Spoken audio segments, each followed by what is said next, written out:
Старый израненный бегемот, окруженный стаей гиен, уже почти смирился со своей судьбой и медленно опустил голову, будто принимая неизбежное.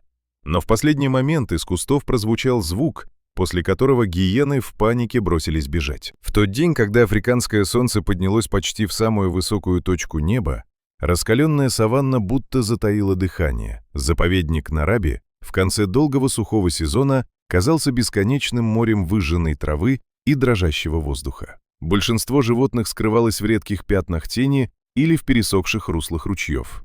Но на открытой равнине оставалось одно существо. Огромная одинокая фигура стояла неподвижно посреди пустоты. Это был старый бегемот.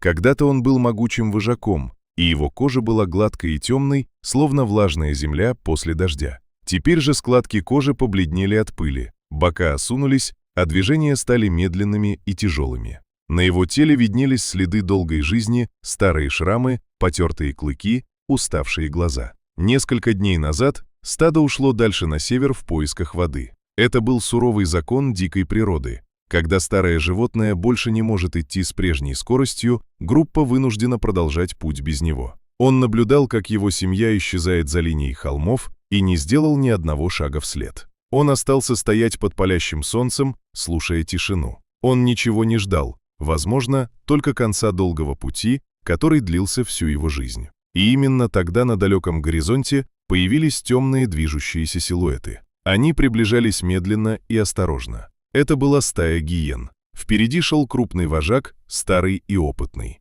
Рядом двигалась быстрая и беспощадная охотница. Остальные гиены следовали за ними, словно тени. Запах слабого животного был для них сигналом. Бегемот тоже почувствовал приближение. Несмотря на усталость, его слух оставался острым. Он медленно повернул голову и увидел стаю. Однако он не побежал, просто стоял, тяжело дыша. Вожак замедлил шаг. Обычно жертва пытается убежать или защищаться. Но этот старый бегемот стоял спокойно. В его глазах не было паники, только усталость. В этот момент в его памяти словно вспыхнули картины прошлых лет. Долгие переходы, шум дождя, защита стада, годы силы и борьбы. Он прожил долгую жизнь.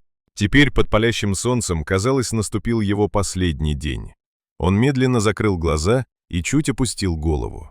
Это было не поражение, а принятие. Вожак сделал шаг вперед. Но в нескольких километрах оттуда за этой сценой наблюдал человек.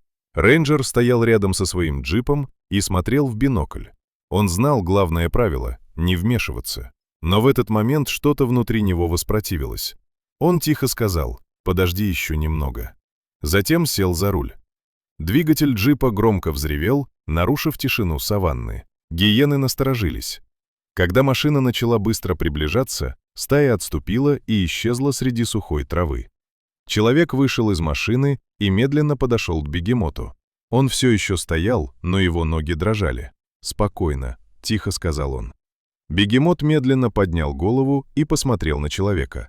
В его глазах не было страха, только усталость.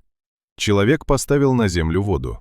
Бегемот некоторое время смотрел, затем сделал шаг вперед и начал пить. Долго, жадно, словно возвращаясь к жизни. Позже он вызвал помощь.